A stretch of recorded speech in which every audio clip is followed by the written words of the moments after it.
The first advice would be really make a concerted effort to make sure that your choice in economic activity is aligned to your purpose. Because in the long run, that is what is going to serve you well.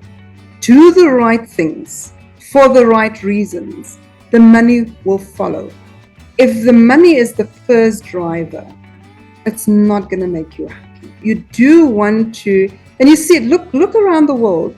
People who've made lots of money, billionaires, what do they end up doing? Spending their time in trying to give back. And that's where if you talk to them, that is where they find the sense of fulfillment.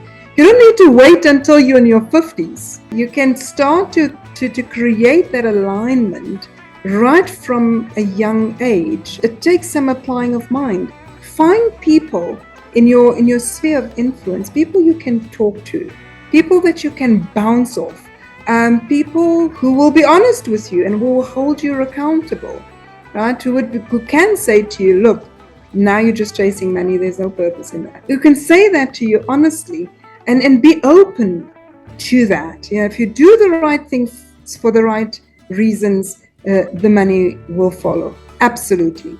And then make sure that you always know where your ethical true north is. And I'm saying this with bringing into the picture that you are going to deal with ethical dilemmas.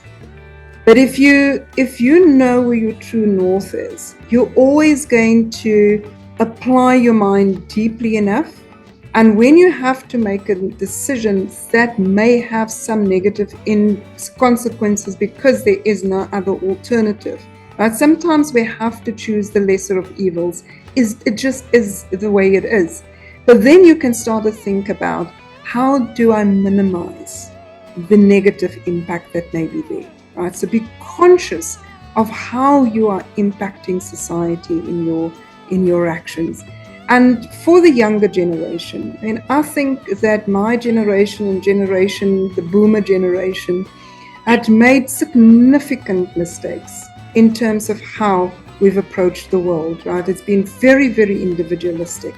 It has been more about making money than it is about how we're impacting on the earth. We have much to answer for to the next generation in terms of the state of the earth. And so be conscious of how your activities not just impact on society, but impact on the earth, on the generations that will come after your generation.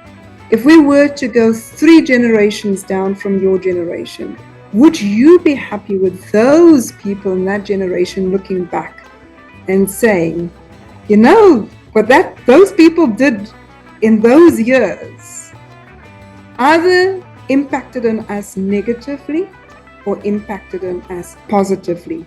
Our responsibility is not just to the collective in the here and now. It is also the ripple into the future generations. Remain conscious.